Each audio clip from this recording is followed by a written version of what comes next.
여러분, 우선 지난 수업에서 배운 폐포와 조직세포 사이의 확산 그림 있죠? 1반부터 5반까지는 학교에서 쌤이 나눠줬고요. 6반, 7반, 8반은 다음 주에 학교 오면 주겠지만 미리 붙이고 싶은 학생들은 업로드된 그림 인쇄해서 붙이도록 합니다. 어디에 붙이냐면 교과서 148쪽 왼쪽 아래에 이렇게 화면처럼 붙여 놓으면 됩니다. 그럼 교과서 162쪽을 보세요. 참고로 158에서 161쪽은 시험 범위에 들어가지 않습니다. 자, 학습 목표를 볼게요.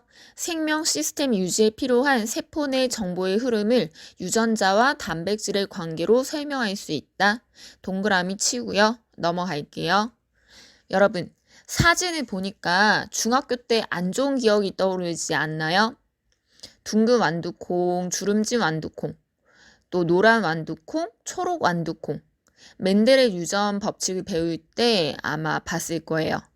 완두콩을 보면 이렇게 간혹 주름진 완두콩이 발견되는데요. 주름진 완두콩은 둥근 완두콩과는 달리 한 종류의 효소가 결핍되어 있어서 주름지게 나타나는 거예요. 그럼 왜 특정 효소가 결핍되어 있을까요? 오른쪽 그림을 볼게요. 와, 안 좋은 기억이 또 나죠? 둥근 완두콩은 라지알 또는 라지알 스물 R의 유전자를 가지는 경우고요. 주름진 완두콩은 그 어버이로부터 스물 R과 스물 R을 똑같이 받은 경우에 해당돼요. 즉, 두 완두콩의 효소의 유무가 다른 것은 효소에 관한 유전 정보가 서로 다르기 때문이죠. 그럼 다음 사진을 봅시다. 일반적으로 우리가 아는 사슴은 왼쪽처럼 갈색 털을 지닌 사슴이지만 아주 가끔 오른쪽 사슴처럼 흰색 털이 덮인 사슴도 발견돼요. 아주 희귀한 이런 증상을 백색증 또는 알비노라고 말하는데요. 갈색 털이 나타나는 이유는 사실 멜라닌이라고 하는 색소 단백질 때문이에요. 동그라미 쳐놓고요. 아마 많이 들어봤을 텐데 우리 피부도 햇빛을 많이 쬐면 거뭇거뭇한 기미, 잡티가 생기게 되죠. 피부가 자외선을 많이 쬐면 이 자외선으로부터 피부를 보호하기 위해서 멜라닌이라고 하는 색소 단백질이 피부 겉부분에 생겨나게 돼요. 사실 이렇게 우리 몸에 방어 기작으로 멜라닌이 생기기도 하는 거죠. 그런데 이 색소 단백질이 몸에서 합성되지 못하면 오른쪽에 있는 사슴처럼 하얀색 또는 연분홍색을 띠게 되고 이것을 백색증 또는 알비노라고 합니다.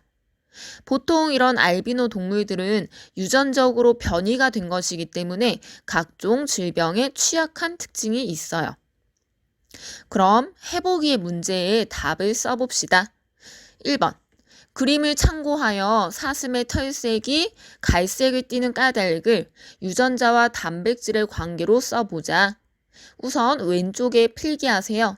유전자란 DNA에서 생물의 특정 형질에 관한 유전 정보를 저장한 일부분을 뜻해요. 이때 형질이란 것은 생물의 즉 겉으로 드러나는 형태와 성질로 예를 들면 머리가 곱슬인 것 또는 직모인 것, 쌍꺼풀이 있는 것, 없는 것, 피부색이 하얀 것 또는 검은색인 것 이러한 것들을 형질이라고 해요. 이 형질에 관한 유전 정보를 담고 있는 DNA의 특정 부분이 바로 유전자예요. 그럼 우리는 DNA에 굉장히 많은 유전자를 가지고 있겠죠. 그럼 그림을 순서대로 따라가면서 봅시다. 이중 나선 구조의 DNA가 제일 왼쪽에 있고요. 그 염기의 배열 순서에 따라 유전 정보가 정해지는데 여기 염기 서열 부분이 멜라닌 합성 효소에 관한 유전 정보를 가지고 있어요. 그래서 이 부분을 멜라닌 합성 효소 유전자라고 할게요. 이 유전자, 즉 유전 정보에 의해서 멜라닌 합성 효소가 만들어지고 이 효소가 멜라닌을 형성하는 화학 반응에 촉매 작용을 해서 멜라닌 단백질을 잘 합성되게 합니다. 그리고 이 단백질이 충분히 만들어짐으로써 갈색 털이라는 생물의 형질이 나타나게 되는 거죠. 따라서 이렇게 쓰세요. 유전 정보에 의해 멜라닌 합성 효소가 만들어져서 멜라닌 단백질이 많이 만들어지기 때문이에요. 그 다음 2번. 흰색 털을 가진 사슴에서 멜라닌 합성 효소가 만들어지지 않는 까닭은 멜라닌 합성 효소가 만들어지려면 그에 관한 유전자가 있어야겠죠. 그런데 유전자가 변이되어서 멜라닌 합성 효소 유전자가 다른 정보를 가지게 되므로 효소가 만들어지지 않는 거예요. 여러분, 이때 유전자 변이란 이런 거예요.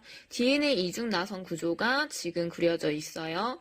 그리고 한 가닥의 염기 배열 순서가 아데닌, 사이토신, 구아닌, 타이민이고요.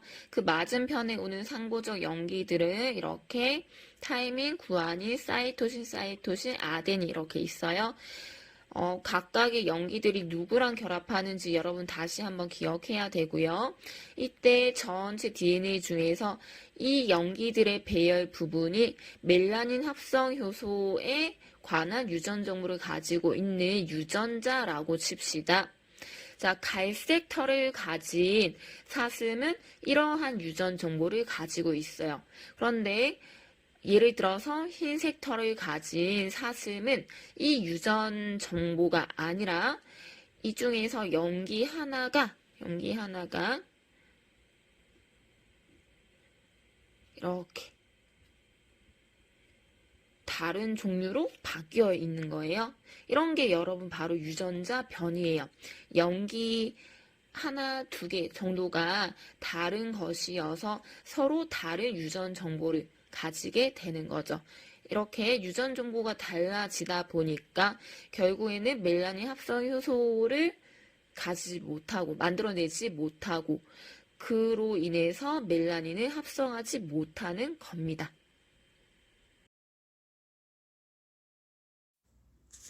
그럼 교과서에 밑줄 그으세요. 유전 정보에 의해 단백질이 합성되고 특정 형질이 나타나는 거죠.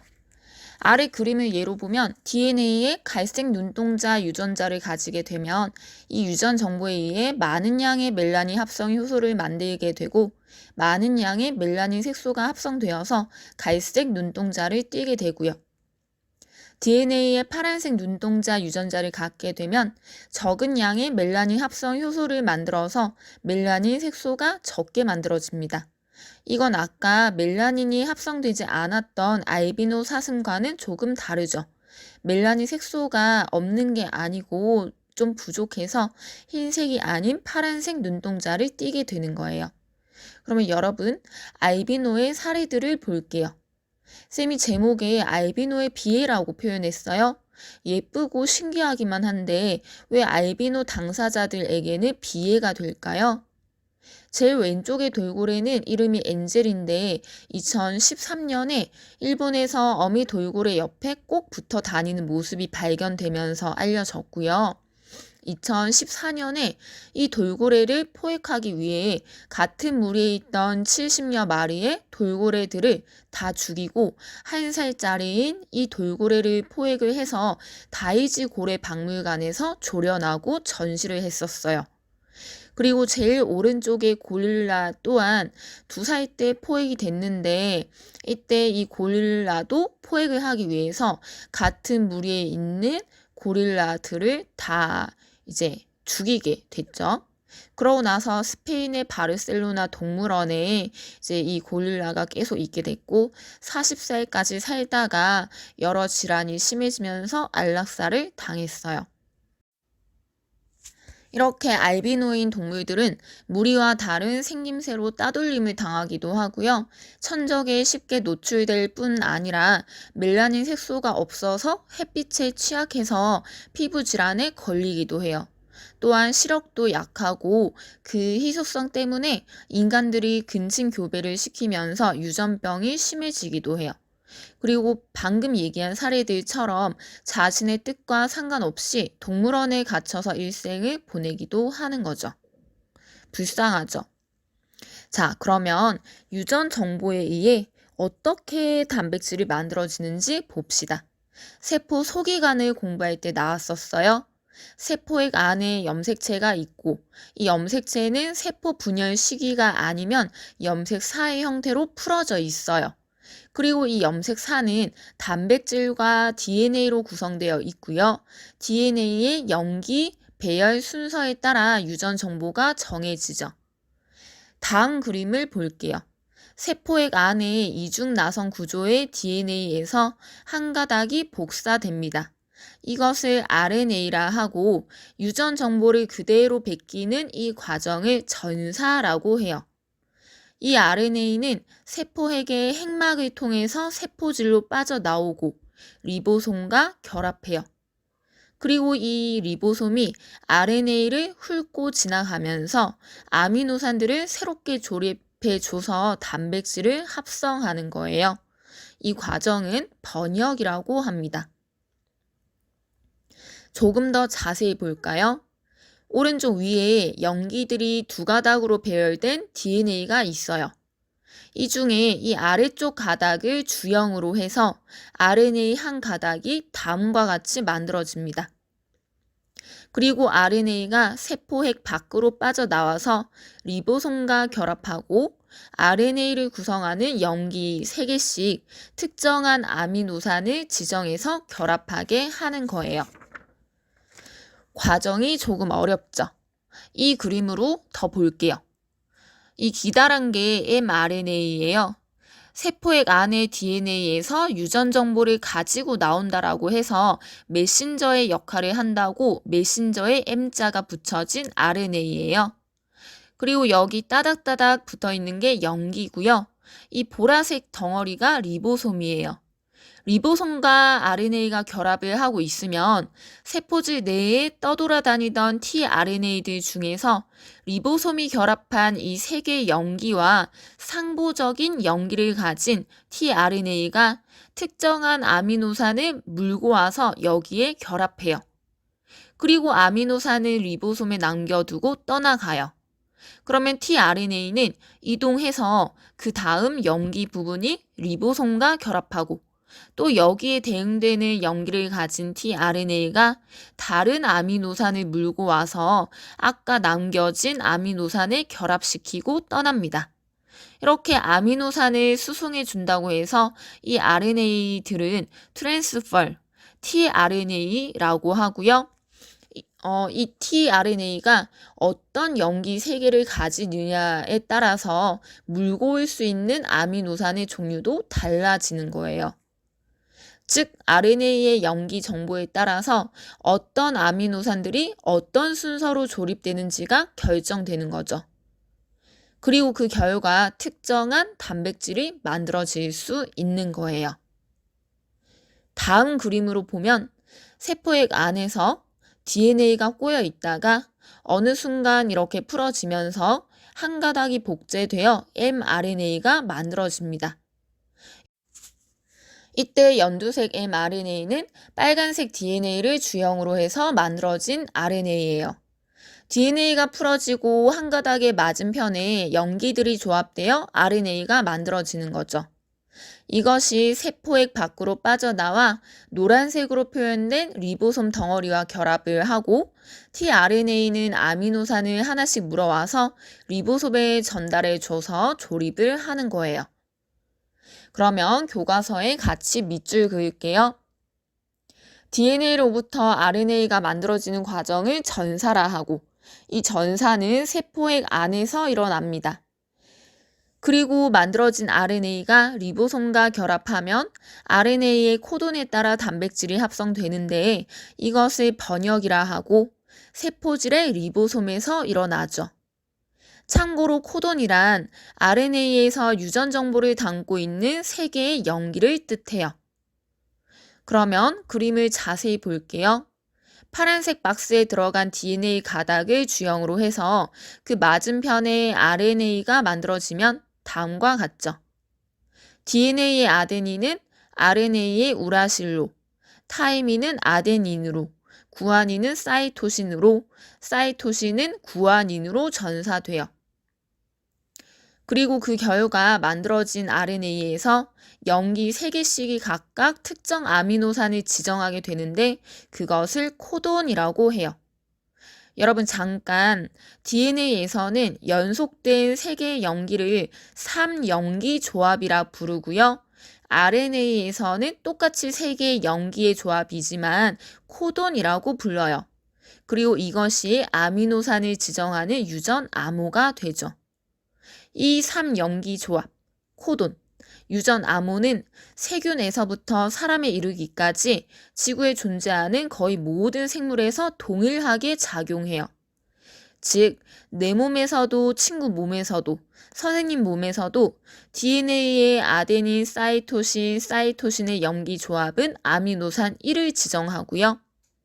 타이민 3개가 연속된 조합은 어떤 생물체에서도 아미노산 2를 지정합니다.